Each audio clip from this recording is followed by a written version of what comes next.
और जो अभी अभी जम्मू कश्मीर घूम करके आए, उन्होंने देखा होगा कितने आन बान शान के साथ आप जम्मू कश्मीर में जा सकते, घूम सकते, फिर सकते। मैं भी जम्मू कश्मीर में यात्रा लेके गया था और लाल चौक में तिरंगा फहराने का संकल्प लेकर के चला था, और तब आतंकवादियों ने पोस्टर लगाए थे, देखते हैं किसने अपनी माँ का दूध पिया है, जो लाल चौक में आके तिरंगा फहराता। और तब मैंने कहा था आतंकवादी कान खोल करके सुन ले, 26 जनवरी को ठीक 11 बजे मैं लाल चौक पहुंचूंगा, बिना सिक्योरिटी आऊंगा, बुलेट प्रूफ जैकेट के बिना आऊंगा, और फैसला लाल चौक में होगा किसने अपनी माँ का दूध पिया।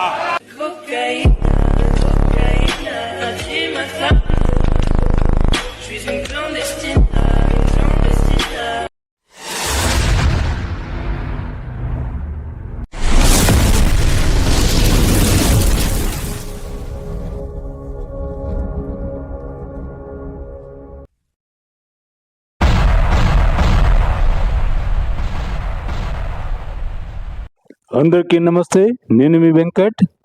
ప్రేక్షకులు, ఈరోజు ఈ సోడాబుడ్డి సాలే గానికి, అదేనండి ప్రశ్న అనే భోషుడికి గానికి కొన్ని మాటలు చెప్పి కౌంట్ ఇద్దాం. ఈ నా కొడుకుకి ఏది తెలీదు, ఏదేదో వాగుతుంటాడు, ముస్లింలు వాళ్ళని వెనకేసుకొని వస్తుంటాడు అనమాట. ఈ లుచ్చా నా కొడుకు, వాళ్ళ గ్రంథం ఏమి చెప్తుందో, మతం ఏమి చెప్తుందో ఈ నా కొడుకు ఏమీ తెలీదు. తెలిసి నాటకాలు ఆడుతున్నాడు తెలియదు, కానీ ఈ నా కొడుకు అంటూ గట్టి కౌంట్ ఇచ్చి కొన్ని వీడియో చూపుతాం ఈ నా కొడుకుకి. రారా సోడబుడ్డి బొసుడికి. అవునా? అంటే మనందరం కూడా కొన్నిటికి అలవాటు పడిపోతాం. అమ్మో కశ్మీర్ అంటే అక్కడ అందరూ ఒక ముస్లిమ్స్, వాళ్ళందరూ పాకిస్తాన్ సపోర్టర్స్ ఉంటారు. ఓల్డ్ సిటీ అంటే వాళ్ళందరూ పాకిస్తాన్ సపోర్టర్స్ ఉంటారు అట్లా.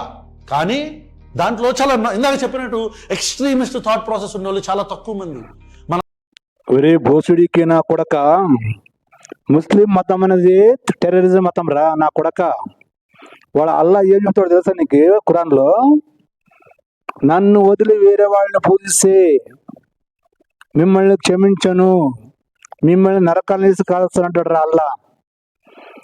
నన్ను పూజించి నువ్వు ఎవరినన్నా ఎన్ని అమ్మాయిలైనా రేప్ చేయి, ఎంతమంది అయినా చంపు కాఫీర్ని, మరి విగ్రహారాధన చేసి అంటే నాకు కోపం వస్తుంది, విగ్రహారాధన చేసిన వాళ్ళు చంపండి అని ఖురాన్ చెప్తుంది రా నా లంజా కొడక. వాళ్ళ అల్లాడ చెప్తున్నాడు రా, వాళ్ళ అల్లకేం నొప్పిరా? దీని గురించి మాట్లాడరా ఎవరా? వాళ్ళ అల్లా ఏమంటాడు? నువ్వు ఎన్ని తప్పులని చేయి, ఎన్ని పాపలని చేయి, నా మాఫ్ చేస్తాను, నిన్ను క్షమిస్తాను, కానీ షిర్క్ చేయలేదంట. షిర్క్ అంటే తెలుసా? వాడిని వదిలి నువ్వు విగ్రహారాధన చేయకూడదంట. వాడెవడరా అల్లగాడు చెప్పు నీకు మాకి? ఎవరా లంజా కొడక? దీని గురించి అడగవరా? చూపిస్తాను చూడరా. आप इस्लामिक तालीम लीजिए, लेकिन उस तरीके से लीजिए कि हमें इसका मतलब भी पता होना चाहिए। अगर कोई मसला किसी मुसलमान के सामने आ जाता है नॉर्मली कि भाई फला आदमी ने रेप कर दिया है, तो हम इसका मुसलमानों के इस्लाम के तरीके से देखते हैं, तो इसका फैसला कैसे करेंगे भाई सही हुआ या गलत हुआ? जबकि ये आता है इस्लाम में कि इस्लाम में अगर ये पूछा जाए एक तरफ रेप हो रहा हो और एक तरफ मूर्ति पूजा हो रही है, तो वो सबसे बड़ा गुनाह कौन सा होगा? तो इस्लाम की नज़र में मूर्ति पूजा सबसे बड़ा गुनाह है, रेप नहीं है। वो इसलिए नहीं है क्योंकि अल्लाह कह रहा है कि मैं शिर्क करने वालों को माफ़ नहीं करूंगा, चाहे और कितने भी बड़े गुनाह हो मैं उनको माफ़ कर दूंगा। अगर वो एक बार कहता है कि मुझे माफ़ कर दे तो मैं उसको माफ़ कर दूंगा, लेकिन शिर्क करने वाला यानी जो मेरी ज़ात में अपने आप को ठहराता है कि भाई मैं इसको खुदा मान रहा हूँ, उसकी पूजा कर रहा हूँ, तो वो बड़ा गुनाह है। अल्लाह कह रहा है इस बात को। విన్నావు కదరా లంజా కొడక, ప్రశ్నగా భోసుడికనా కొడక ఏమన్నాడు ముస్లిము? అల్లాకి నువ్వు ఏం తప్పులను చేయి, ఎంతమందిని రేపు చేయి, ఇక్కడ నువ్వు రేపు చేస్తుంటే ఇక్కడ ఇంకా మూర్తి పూజ చేసంటే రేపు చేసే తప్పు కాదంటరా, మూర్తి పూజ చేసే తప్పంట, విగ్రహారాధన చేసే తప్పంటాడు అల్లగాడు. వాడెవడు అల్లగాడు చెప్పడానికి? వాడే కదరా ముస్లింలందరూ టెర్రరిస్టులు చేసేవాడు, మానవత్వాన్ని మరిచి రాక్షసులుగా మార్చేవాడు అల్లగాడే కదరా. లంజా కొడక, మన దీని గురించి అడగవరా? అవరా ముస్లిం అందరూ టెర్రరిస్టులరా? ఎందుకంటే ఒక గ్రంథమే మత గ్రంథమే టెర్రరిస్ట్ గ్రంథం కదరా.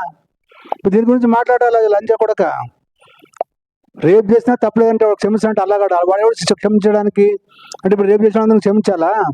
టెర్రరిస్టులు అందరూ చంపారు కదా, వదిలేయాలనా? అవరా అల్లా ప్రకారం వదిలేయాలి వాళ్ళని? అవరా గాడిద కొడక చెప్పు. మూర్తి పూజ ఎవరి ఇష్టం ఉంటే వాళ్ళు చేసుకుంటాడు కదా. కదా. మూర్తి పూజ చేసాడు మాత్రం క్షమించినట్టు. ఇక్కడ నువ్వు మూర్తి పూజ చేసాడు అదే పెద్ద తప్పు అంట. ఇప్పుడు రేపు చేసిన ఎవరైనా ఆడే ఉన్నాయి, ఎవరైనా చంపినా అది పెద్ద తప్పు కాదంట. అల్లా చెప్తున్నాడు ఆ లుచ్చా కొడుక ఖురాన్లో. మరి దీని గురించి మాట్లాడరా నా లంజా కొడక? ఖురాన్ గురించి మొత్తం తెలుసుకున్న తర్వాత మాట్లాడిపే సాలే. ముస్లింలు తప్పు కాదులేడా. ఆ ఖురాన్ అనే గ్రంథము అల్లా అనే ఒక దేవుడు ముస్లింలందరూ టెర్రరిస్టులు చేస్తాడు రా. గాడిద నా కొడక. అందరూ టెర్రరిస్టులు ఉంటారు, కానీ వాళ్ళకి సపోర్ట్ చేసేవాడు వాడే. కానీ టెర్రరిస్టులు మాత్రం అందరూ ముస్లింలే. అది చెప్పరా లంజా కొడక, గాడిద నా కొడక. సో ప్రేక్షకులు, ఈ వీడియో మీకు ఎలా అనిపించింది? మీ అభిప్రాయాన్ని కామెంట్లో తెలియజేయండి. ఇలాంటి లంజా కొడుకుల్ని లంజా కొడుకు అనడం కరెక్టా తప్ప చెప్పండి. సో మరొక వీడియోతో కలుసుకుందాం ప్రేక్షకులు. అంతవరకు ఈ ముస్లిం నా కొడుకులు మాత్రం నమ్మకండి. ఇది మరొక పారి డివైడ్ కావాల్సింది. అప్పుడు పాకిస్తాన్, ఇండియా కరెక్ట్గా డివైడ్ చేసలేరు. ఇక్కడ ముస్లిం ఉంచుకున్నారు. ఎప్పుడైతే వాళ్ళకి దేశం ఇచ్చి 50 కోట్లు ఇచ్చామో ఇక్కడ నుండి ఉన్న ముస్లిం మొత్తం అక్కడ పోవాల్సింది. అది అప్పుడు నా గాంధీ టకలగాడు, లుచ్చాగాడు, ఈ నెహ్రూ లుచ్చగాడు చేయలేదు. సో ఇప్పుడు మోదీ, అమిత్ షా, యోగి ఉన్నారు కాబట్టి ఇప్పుడు బట్వారా కరెక్ట్ చేయాలా. ఇక్కడ భారతదేశంలో ఒక్క ముస్లిం ఉండకూడదు, పాకిస్తాన్లో, బంగ్లాదేశ్లో ఒక్క హిందూ ఉండకూడదు. అందరు ఇక్కడ వచ్చారు, ఇక్కడ వాళ్ళు అందరూ అక్కడ పోవాలి. ఇదే కరెక్ట్. లేదంటే ముందు వచ్చే దినాల్లో ఇంకా మాకు చాలా ప్రమాదం ఉంది దేశానికి, హిందువులకి. సో అందరూ హిందువులు అలర్ట్ కండి, ప్రభుత్వానికి సందేశాలు ఇవ్వండి అందరూ కలిసి. అర్థమైందా? సో జై హింద్, వందే మాతరం, భారత్ మాతాకి జై. कैफ मोहम्मद कैफ। कहाँ से हैं आप? मैं बिहार से हूँ। आपको थोड़ी सी भी शर्म नहीं आ रही कि भारत देश में रहने के बावजूद आप पाकिस्तान का समर्थन कर रहे हो? हिंदुस्तान का समर्थन क्यों करना है? पहले हमें जवाब दीजिए। पाकिस्तान का समर्थन करते हैं? हाँ करते हैं। पाकिस्तान जिंदाबाद। जिंदाबाद। शर्म नहीं आ रही? क्यों शर्म आएगी? बात है कि आपकी एज कितनी होगी? ఇది ఒక మతం మీద జరిగిన దాడి కాదు, ఇది భారతదేశం మీద జరిగిన దాడి. కానీ బీజేపీకి సంబంధించిన మీడియా అయినా, సోషల్ మీడియా అయినా ఇది ఒక మతం మీద జరిగిన దాడిలాగా సృష్టిస్తుంది. ఇది చాలా దురదృష్టకరం. దీన్ని దేశం మీద దాడి అని ఎలా అంటాం? ఖచ్చితంగా ఇది హిందువుల మీద దాడే. ఖచ్చితంగా ఇది హిందువుల మీద. ప్రతి మతోన్మాదికి, ప్రతి ఉన్మాద భావజాలానికి, అదే మతం అనగాని, ప్రతి ఉన్మాద భావజాలానికి, ప్రతి మతోన్మాదికి, ప్రతి మతోన్మాదానికి, ప్రతి మతోన్మాద సంస్థలకి అన్నిటికీ హిందూ మతమే ఎందుకు టార్గెట్ అవుతోంది? హిందూ మతమే ఎందుకు చులకన అవుతోంది? హిందువులు చేతగాని వాళ్ళనా, లేకపోతే ఏమన్నా కూడా హిందువులు పట్టించుకోలేనా?